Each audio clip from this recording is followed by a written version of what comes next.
167 ministros nombrados en el Perú en 5 años. 167. Tú lo has dicho. Tú lo has dicho. Estamos hablando de 10 ministros de salud en el último quinquenio frente a los 3 que tiene Colombia o a los 4 que tiene Chile. Y de ahí siga contando usted. 12 ministros de cultura. 12 ministros de cultura en 5 años. Y como repito, en total 167. 8 de educación, los que quieran de relaciones exteriores.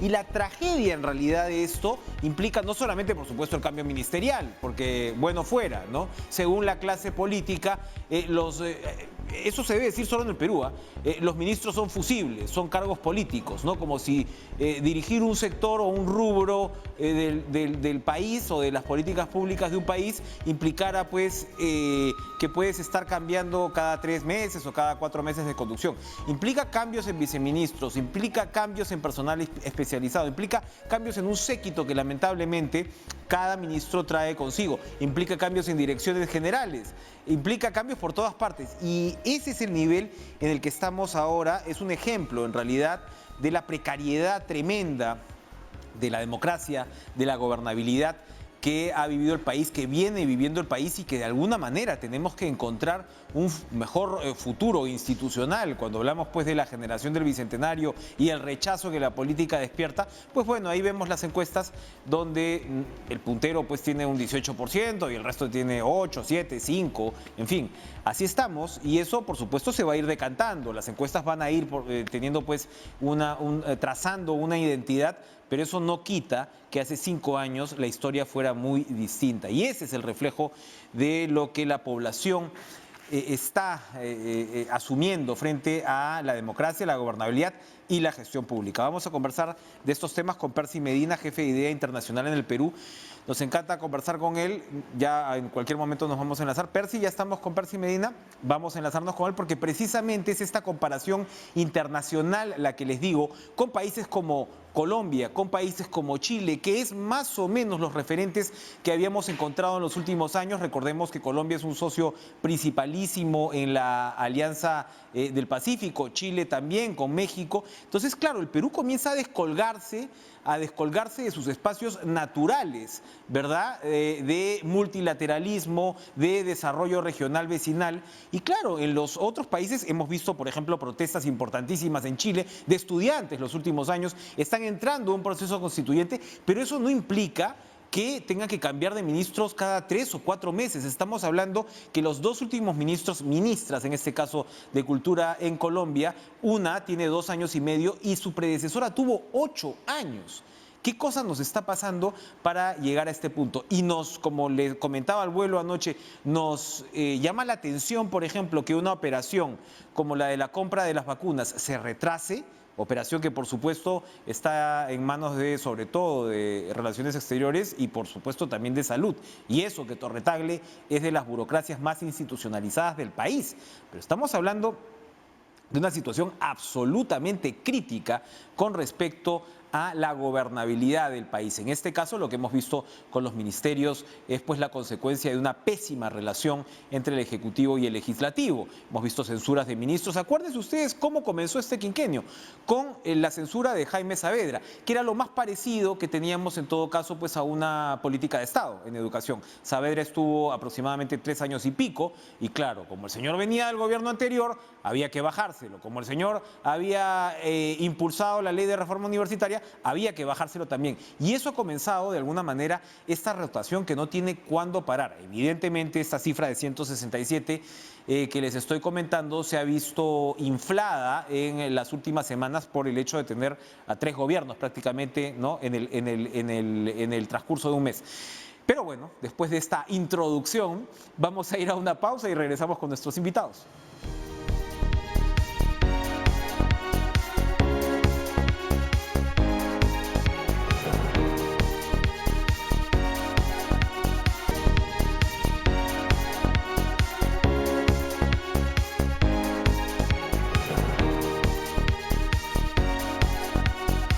Percy Medina, jefe de Idea Internacional en el Perú. La pregunta parece abstracta, pero no lo es. ¿Cuál es la agenda inmediata, puntual, clara, institucional del país, de los 167 ministros, los 5 presidentes y los 2 congresos en 5 años? Buenas noches.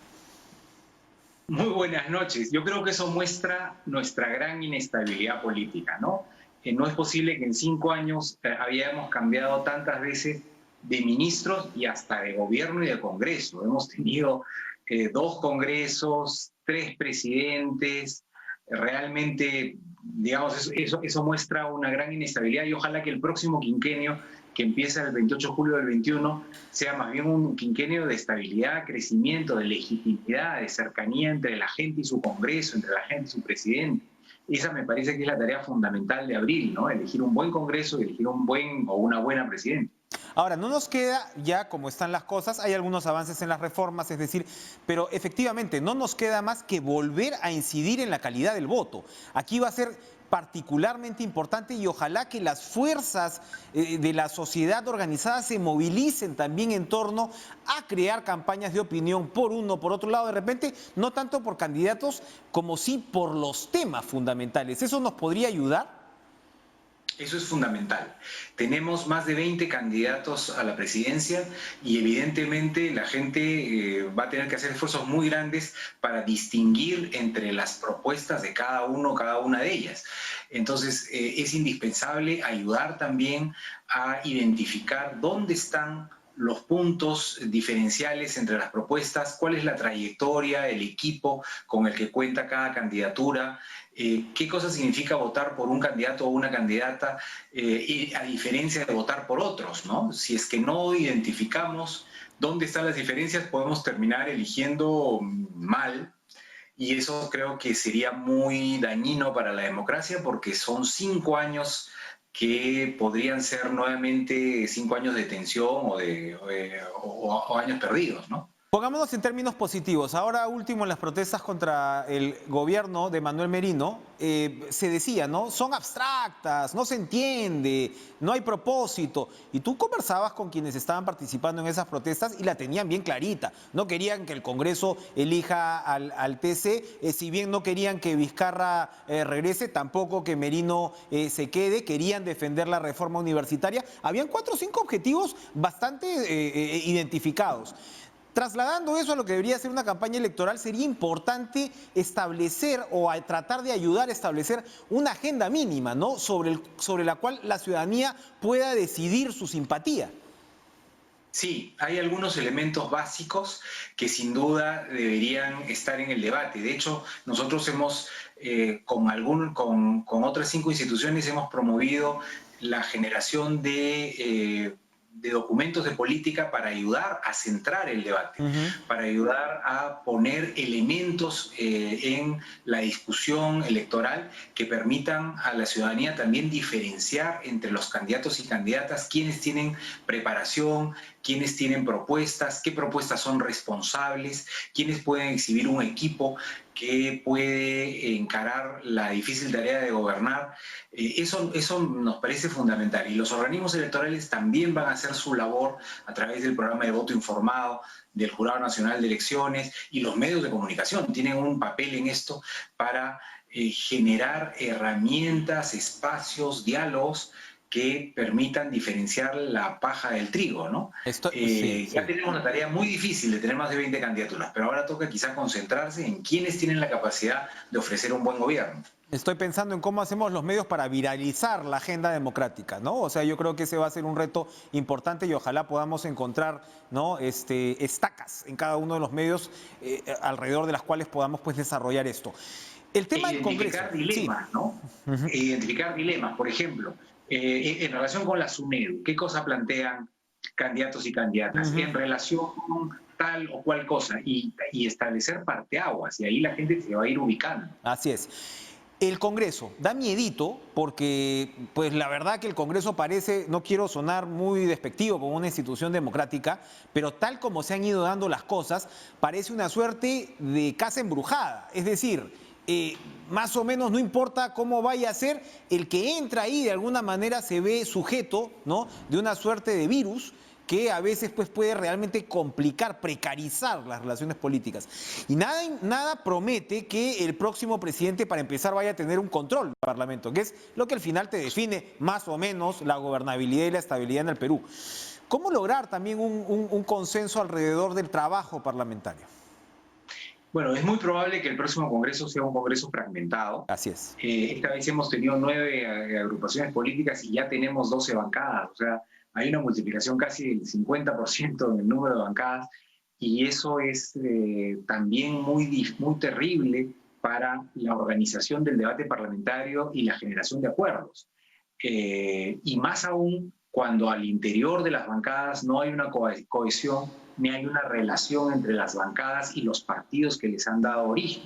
Entonces, uno termina negociando con 130 personas. Para un gobierno es muy desgastante el no tener interlocutores válidos con los cuales lograr acuerdos de largo plazo. Entonces, los acuerdos se limitan a la semana, al tema en concreto, cuando lo ideal sería poder tener una agenda que cubra quizá, ojalá, los próximos 5 años de gobierno, ¿no? Una agenda entre el Ejecutivo y el Legislativo que permite establecer prioridades, que el Ejecutivo señale cuáles son los temas en los que requiere pronunciamiento del Congreso y desarrollo legislativo, y el Legislativo también plantee cuáles son las preocupaciones que hay desde las fuerzas políticas en el Legislativo en relación con las políticas públicas que se ejecutan desde el gobierno. Eso es política civilizada, previsible, de largo plazo. Si la política cambia cada semana y la agenda aparece sacada, con temas sacados de la manga, entonces eso genera también inestabilidad en las fuerzas políticas, en las fuerzas de la sociedad, en la economía. La gente no puede prever porque no tiene una idea clara de cómo va a venir la política en el próximo mes. Entonces, para dar estabilidad, no solamente política, sino estabilidad a la sociedad, es importante que haya acuerdos de largo plazo entre el Ejecutivo y el Legislativo. ¿Sigue teniendo sentido la existencia del Parlamento andino? Uno dice, ¿por qué no el Parlamento de la Alianza del Pacífico en todo caso? O sea, porque el Parlamento andino se supone que es una especie de, refleja, por supuesto, pues una integración geográfica que ahora no queda muy clara, ¿no? La comunidad andina no se sabe en qué está. Claro, el Parlamento andino viene pues de fines de los 70, ¿no? Y empieza a funcionar en los 80 y plenamente con el regreso a la democracia de nuestros países, y se pensó en algún momento que había que elegir directamente a los representantes al Parlamento andino porque ese Parlamento andino iba a tener mayores proyecciones en la política interna y de integración. No ha sido así. De los 5 países que integran el Parlamento andino, 3 eligen a sus representantes con voto directo a la población y 2 lo hacen de manera indirecta, es decir, son parlamentarios nacionales quienes asumen también esa función. Quizás es el momento de pensar en regresar a una integración del Parlamento andino con parlamentarios nacionales. Colombia tuvo elección directa y regresó al voto a la integración por parlamentarios nacionales. Quizás sería más práctico y eso en el escenario de discusión de un bicameralismo tiene más sentido, ¿no? Lógico. Hay que pensar un poco eso. Exacto. Gracias, Percy Medina, por acompañarnos esta noche. Vamos a ir planteando una agenda, sin duda, para los próximos meses con respecto a lo que tiene que ser una campaña política, ojalá, distinta. De inmediato vamos a comunicarnos con Jania Pérez de Cuéllar. Ella es presidenta del Consejo Directivo de Indecopi, que ha puesto al servicio de la ciudadanía una línea anticorrupción. Esa es una buena noticia, sobre todo si consideramos que precisamente la sociedad civil debe estar más presente, con el ojo más atento ante el problema que, según todas las encuestas, es lo que azota en mayor medida al país. ¿Cómo está, Jania? Gracias por estar con nosotros. Buenas noches. Cuéntenos, por favor, la idea de esta línea de denuncia anticorrupción. Buenas noches, Enrique. Ante todo, muchas gracias por esta oportunidad de conversar y anunciarle a la ciudadanía este nuevo lanzamiento. Efectivamente, desde la semana pasada hemos lanzado o implementado la línea anticorrupción del Indecopi, aprovecho para nombrarla, es el 0-800-700-85. Con esta línea estamos adicionando un canal para que tanto la ciudadanía como inclusive los propios funcionarios del Indecopi puedan hacernos llegar sus denuncias o sus presuntas denuncias anticorrupción. Esta línea va a estar, digamos, trabajada o la va a tratar la Oficina de Integridad del Indecopi, que también hemos fortalecido. Son 2 pasos, básicamente. El denunciante nos llama por teléfono o utiliza los canales de correo electrónico o la mesa de partes y establece su denuncia con las pruebas que considera necesarias. La Oficina de Integridad va a revisar la documentación y le va a generar un código cifrado, un código alfanumérico, para poder salvaguardar su identidad. Las denuncias también pueden ser anónimas y siempre se les va a otorgar este código alfanumérico para proteger su identidad. Una vez esto generado, la Oficina de Integridad va a proceder a analizar la denuncia, las pruebas, y con eso se daría inicio ya a la etapa de investigación y posteriormente, en caso de probarse esta falta administrativa por conceptos de corrupción, sería debidamente sancionado. Sí, si usted sí. Termine, por favor. Sí, no, lo que quería decir es que esta línea anticorrupción en realidad forma parte de un conjunto de otras medidas que hemos tomado, que básicamente consiste en fortalecer el área de integridad.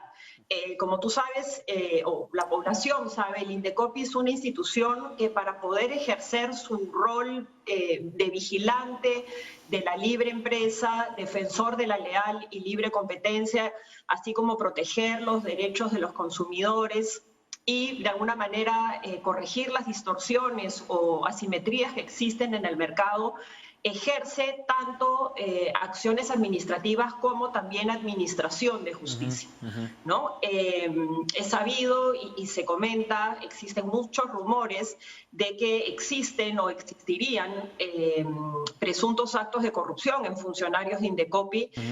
Yo, desde que he entrado, no he tenido ninguna denuncia ni ninguna prueba de ello, pero mi deber como máxima autoridad administrativa es poner todos los canales y hacer todas las gestiones para que se tomen todas las precauciones o darle a la población la posibilidad de, en el caso de que se probara esto, poder tramitar la denuncia y posteriormente sancionar a nuestros funcionarios, ¿no? Es muy importante, sí, es muy importante efectivamente, porque Indecopi es, como usted señala, de alguna manera el organismo público que tiene el contacto con la ciudadanía en términos de lo que puede significar los abusos de sus derechos como consumidores, ¿verdad? Entonces, evidentemente pueden darse casos como los que usted señala, y ojalá sea una idea no solamente que funcione, que disuada a los posibles corruptos, sino que se replique en otras áreas del Estado. Yo quería preguntarle sobre este tema de la concertación del precio del pavo en supermercados, que en una época como esta pues sería prácticamente un gravísimo crimen contra precisamente los derechos de los consumidores. ¿Qué es lo que se ha encontrado en esta situación que involucra aparentemente a 6 supermercados? Vamos, entre el año 2009 y el 2016, estamos hablando de un periodo bastante largo. Sí, bueno, nuestro secretario técnico ya ha brindado bastante información detallada sobre el tema. En realidad, el área o la Secretaría, la Comisión de Libre Competencia ejerce este monitoreo de forma permanente. Es parte de su labor y de hecho ya han habido otras sanciones relacionadas a prácticas anticompetitivas. En este caso, lo que se ha visto, como él ya ha comentado en otros foros, es que habría habido una concertación de precios entre estas empresas dueñas de supermercados en relación a los precios, como dijiste tú en su momento, de los pavos entre los años 2009 y 2016. El esquema fue que estas empresas se basaron sobre el precio sugerido de los fabricantes o sí, de los vendedores, las fábricas que venden o proveen de pavos, y se hubiesen basado sobre ese precio sugerido por el proveedor y hubiesen concertado no subir ni bajar los precios. Entonces eso de alguna manera evitaba que una de las cadenas de supermercado pudiese vender más barato y así de alguna manera competir. Entonces, lo que se ha visto es que existen grandes indicios y de hecho esta es una etapa preliminar de la investigación, como en todo proceso que maneja el Indecopi, la contraparte, digamos, tiene el derecho a apelar y apelación, obviamente, demostrar las pruebas en sus alegatos, ¿no? De alguna manera mostrar las pruebas que demuestran que no ha habido concertación, y a partir de ahí entra todo el procedimiento de la investigación, que puede durar aproximadamente un año, año y medio. Perfecto. Perfecto. Gracias, Jania Pérez de Cuéllar, por esta intervención esta noche importante en Cara a Cara. Importantísima también esta línea anticorrupción que se implementa entonces en este organismo, y por supuesto que no nos vean la cara de pavos. Vamos a ir a una pausa, pero ojo, mañana el Congreso puede aprobar la nueva ley de promoción agraria que tiene los pelos de punta a los agroexportadores. Vamos a conversar con el economista Elmer Cuba al regreso.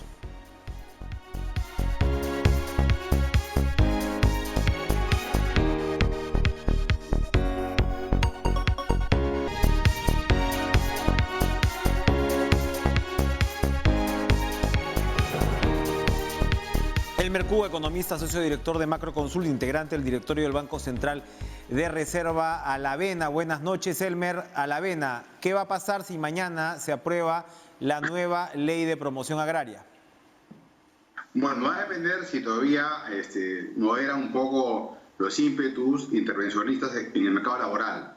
Como se sabe, en los últimos 10 años el salario de los trabajadores de la agroexportación se han duplicado. Ha crecido más que el ingreso del mundo urbano, y hoy día un operario promedio del sector agroexportador gana más que su par, digamos, en las ciudades, en el mundo informal, sea independiente o sea dependiente formal. Entonces sería realmente un sinsentido que destruyamos una máquina de crecimiento que ha hecho posible mayores ingresos y empleo en todo el campo peruano, ¿no? ¿Por qué poniéndonos en la otra orilla, ¿por qué vamos a destruirlo si el crecimiento del sector agroexportador ha sido exponencial? Un poco la argumentación de los congresistas es el sector aguanta un incremento como este. No aguanta, esa es una ficción. El sector aguanta cuando va acompañado con la productividad, va de la mano de los salarios. De hecho, eso ha sido así. Ha sido tan fuerte el incremento de productividad en Perú que se ha compartido con los salarios. Como digo, se han duplicado en 10 años, ¿no? Y seguramente si no hacemos nada al respecto, van a seguir aumentando cada año. Y eso es una maravilla, y van a dar empleo a más compatriotas, ¿no? Ahora, hay efectivamente algunos rubros que podrían verse muy afectados. Ayer hablábamos con uno de los dirigentes de AGAP y señalaba los espárragos, las uvas de mesa, incluso productos donde el Perú se ha ubicado como puntero mundial, como los arándanos. Ellos defienden mucho el tema de la reinversión. Y en mi punto de vista no se ha discutido del todo los porcentajes de reinversión, porque claro, la argumentación va por el lado de, oye, pero tienen todas estas utilidades. Ellos responden que han reinvertido en cantidades realmente importantes. ¿Eso es cierto?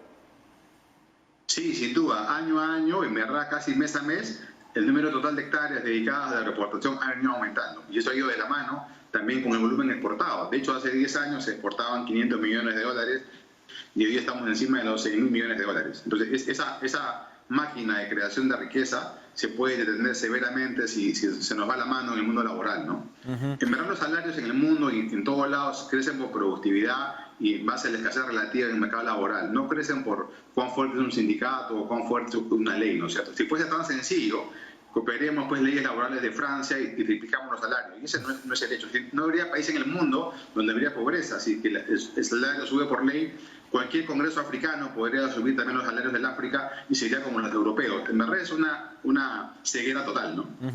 Usted dice, si el Congreso modera sus ímpetus intervencionistas, la cosa se puede salvar. En el detalle, ¿de qué estamos hablando? Estamos hablando de que si realmente suben los salarios de manera muy abrupta por ley, solamente algunos fondos de gran escala y de alta productividad pueden soportar en parte ese incremento. En cambio, el grueso de compañías medianas y pequeñas no van a poder soportar ese incremento y se van a informalizar o cerrar, ¿no? Y dependiendo del cultivo, efectivamente hay cultivos como los de espárragos que están en el límite de rentabilidad y no soportan una carga laboral tan grande, ¿no? ¿Qué cosa se le podría de todas maneras ofrecer a los trabajadores? Porque las protestas estuvieron allí. Habrá quienes dicen, ante las protestas, ¿no? Bajan la cabeza. Pero es evidente que había un sector de descontento importante. ¿Qué es lo que se puede mejorar frente a la ley derogada? Sí, en verdad lo que ha ocurrido es lo siguiente. Ha sido un gran error culpar a la ley agraria de las marchas de ICA, ¿no? Las marchas de ICA tienen en su corazón un descontento con la informalidad de algunas compañías inescrupulosas que han abusado del uso de Cermis. Entonces, lo correcto del Estado peruano es que a través de SUNAFIL sancione al máximo esas compañías infractoras, ¿no? Incluso en el límite que la cierre, pero no por eso va a contagiar a otro sector formal que ha hecho bien su trabajo, ¿no? Y que ha sido muy digno y ha generado mejores empleos. Estamos realmente equivocándonos de diagnóstico. El problema es otro y no se está resolviendo. Bien, si tenemos que resumir estos ímpetus de los que hablábamos del Congreso, que ya Fitch Ratings los está señalando, ¿no? Si se quiere incluso indirectamente, pero los está señalando. Y estamos hablando, hablábamos también con el señor Oliva, ¿no? Del Consejo Fiscal, que por el otro lado tenemos, pues además del tema de pensiones, tenemos todo el tema de contrataciones en el Estado, ¿no? Tienes este paquete de CAS, de reinserción judicial o de reposición judicial, ¿no? Tienes el tema de la negociación colectiva. O sea, hay toda una serie, ¿no?, de medidas que va tomando el Congreso que preocupan a sectores especializados. ¿Cuál podría ser el efecto si, digamos, todo esto se pone en práctica? ¿Qué 2021 vamos a tener? Efectivamente, creo que nosotros hemos dado por sentado que Perú va a tener siempre estabilidad fiscal, que en verdad ha estado en la base de la baja inflación y el gran crecimiento, esa estabilidad. Y no podemos bombardear el mejor activo de la estabilidad macroeconómica, que es el tema fiscal. Si seguimos atacando por el lado de gasto, rigidizando el presupuesto, aumentando de manera ilegal, ¿no es cierto?, el gasto público a través del Congreso, en verdad eso es muy suicida, ¿no? Y hay que pararlo. Si no es el TC, ya con el siguiente Congreso. Este Congreso no ha sido elegido para eso. En ninguna parte de la campaña salió que si yo gano voy a cambiar el modelo, ¿no? Usted ha mencionado al TC y ha habido una noticia que ha pasado un poquito debajo del radar, que es la decisión del Tribunal Constitucional de prohibir ¿cómo se llama?, el ascenso por años, ¿no?, en el sector salud. Y esto probablemente, claro, es un ascenso por tiempo trabajado que evidentemente va en contra de lo que uno se plantea que es la meritocracia. Uno puede hacer una muy buena carrera en algunos años o no necesariamente, puede sencillamente calentar el asiento. El hecho que el Tribunal Constitucional haya definido como inconstitucional esta ley podría marcar un efecto de jurisprudencia para el resto de leyes de las que estamos hablando. Sí, de hecho, en el caso de los peajes, en el caso de ahora que estamos hablando del tema de salud y más adelante seguramente con el tema de la ONP, el TC va a estar a la altura de las circunstancias, ¿no? Y evitar que el Congreso destruya la estabilidad fiscal que hemos construido en 30 años. Eso es muy importante. No queremos ser países que no pueden darse el lujo de enfrentar recesiones porque no hay más fondos públicos, ¿no? Así es, así es. Y estamos, para finalizar, ahora sí, la caja está en problemas, ¿no? No, la caja, Perú es un país muy sólido, ¿eh? Y esperemos que si estos ímpetus populistas se moderan, Perú seguramente va a rebotar fuertemente el próximo año, el déficit fiscal se va a reducir a más de la mitad y vamos a salir muy rápido a esto, pero para eso todos tenemos que estar alineados, ¿no? Y no comenzar a petardear la estabilidad macroeconómica. Me sorprende a mí que el Congreso tenga ese discurso que no ha estado nunca en la mesa de la elección en enero ni en diciembre. La campaña política nunca se propuso algo así, están traicionando a sus votantes, ¿no? Así es, pero es un Congreso que de alguna manera está pugnando por ganarse una identidad como sea, no negativa, ¿no? O positiva en todo caso frente a la población. Probablemente lo que van a terminar a la larga es todo lo contrario. Efectivamente, va a ser recordado como un Congreso el Congreso más populista de los últimos 30 años. Usted lo ha dicho. Gracias, Elmer Cuba, por acompañarnos esta noche. Vamos a ver qué pasa mañana. Vamos de inmediato a contactarnos con Carlos Escul, embajador de Venezuela en el Perú, porque hoy se conmemora el Día Internacional del Migrante. No hace falta decir qué significativa es esta fecha en estos momentos. Vamos a ir a una pausa y regresamos con Carlos Escul. No se muevan.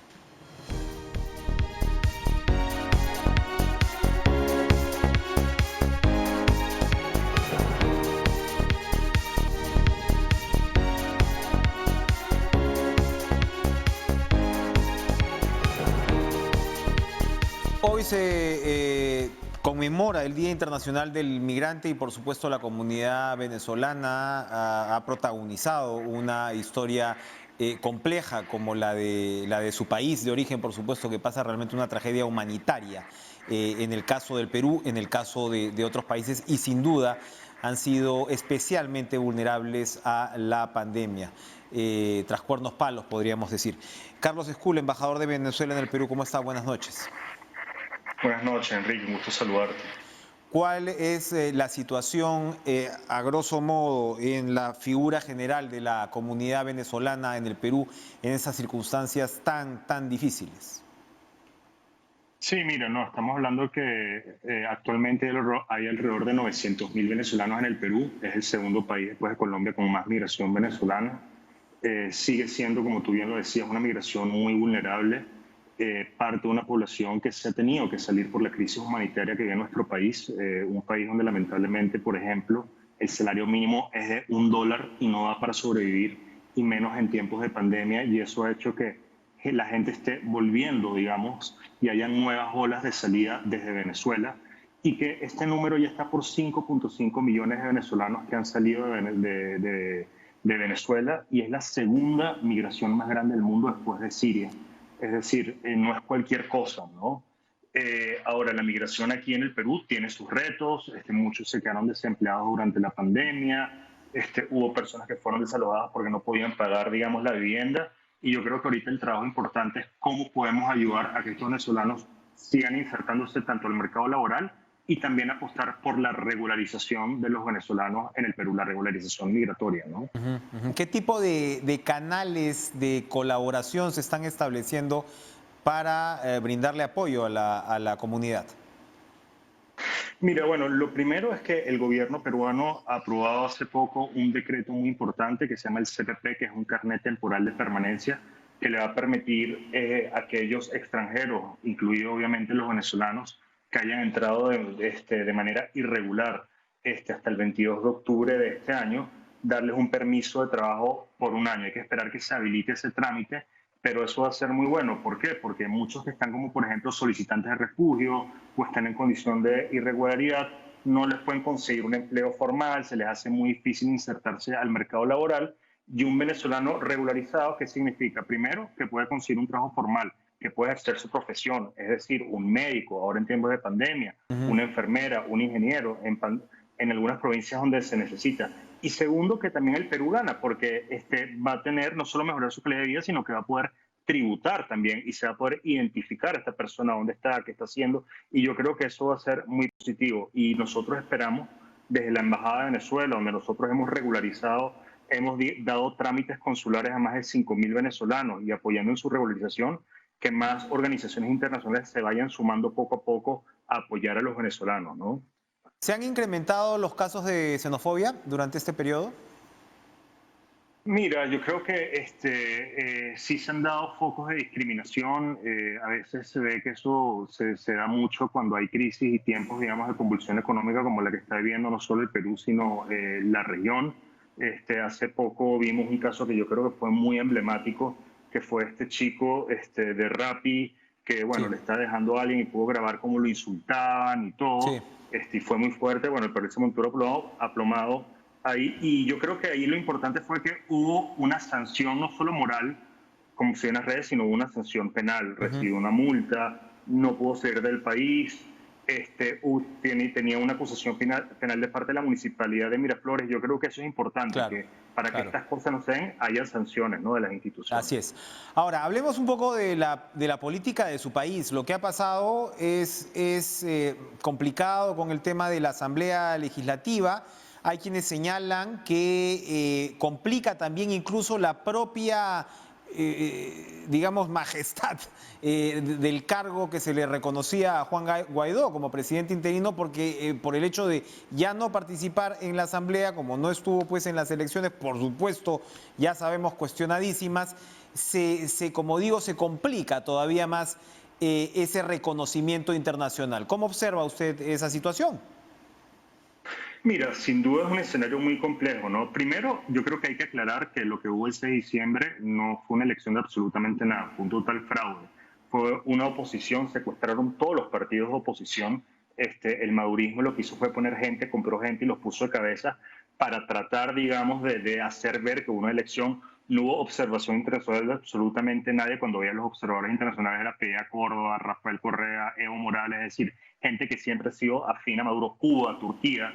Entonces, digamos, ahí lo que se vio fue un fraude y fue declarado un fraude así por, digamos, gran parte del mundo libre de la comunidad internacional. Y además que la abstención, digamos, fue de casi del 85%, es decir, y la gente que fue a votar, altísima. la poca gente, fue obligada. Entonces, y después hubo una consulta popular donde participaron alrededor de 7 millones de venezolanos, que lo que hizo fue legitimar y ratificar que los venezolanos continuamos en la lucha. Claro que es una posición difícil y complicada, pero yo creo que hay que entender primero que no hubo elección y por lo tanto le toca a la Asamblea Nacional seguir luchando y permanecer hasta lograr que haya unas elecciones libres y presidenciales y parlamentarias en Venezuela. Eso es lo más importante. Y segundo, que es lo que quiere hacer Maduro y no le podemos hacer el juego. Que nos rindamos, que bajemos la cabeza, que empiece eso como esa debilidad que tú mencionas, que nos empecemos a cuestionar y a señalar no solo entre los factores de oposición a Venezuela, sino entre la comunidad internacional, y no podemos hacer eso. Tenemos que continuar unidos, tenemos que seguir adelante. Es una lucha complicada, pero mira, hay que seguirla dando, ¿no? ¿Qué sabemos de la pandemia en Venezuela? ¿Qué sabemos de lo que está ocurriendo en su país? Es muy poca la información que se comparte. Sí, muy poca. La gente dice 30.000 infectados, pero sabemos que eso no es así. Lo que sí sabemos es el estado deplorable que han estado, que está en la salud pública en Venezuela, que por ejemplo si un médico sale a decir algo lo meten preso. En nuestro país lamentablemente la situación humanitaria sigue siendo muy difícil. Ahí desde el gobierno interino, con los recursos que se ha recuperado para la nación, se ha logrado dar un bono a médicos de $100 en un país que la mayoría no tiene acceso a dólares y que está dolarizada la economía, y por eso mucha gente se ha ido.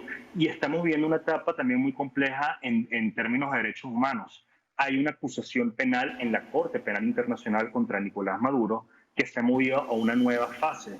Ya la fiscal dijo que había razones para creer de que en Venezuela se han cometido crímenes de lesa humanidad, que son los crímenes más graves que se pueden tipificar en la jurisdicción internacional. Y yo creo que eso es incluso una demanda que el Perú está apoyando con otros países como Chile, Paraguay. Y yo creo que hay que impulsar eso. Y parte creo que lo que viene el próximo año es impulsar para que esa demanda pueda moverse, digamos, de manera expedita para lograr llevar a Nicolás Maduro a la justicia internacional, porque la verdad el país lamentablemente está en una condición, una situación de calamidad humanitaria, ¿no? Así es, la justicia internacional en este caso tendrá que hacer su trabajo para que crímenes tan graves no queden impunes. Gracias, Carlos Escul, por acompañarnos esta noche. Gracias a ustedes por acompañarnos durante esta semana en Cara a Cara. Pasen un excelente fin de semana. A cuidarse, ojo, Ciudad de México está cerrando todas sus actividades no esenciales hasta el 10 de enero. No somos inmunes a lo que podría pasar. Tengan un buen fin de semana con mucho cuidado. Buenas noches.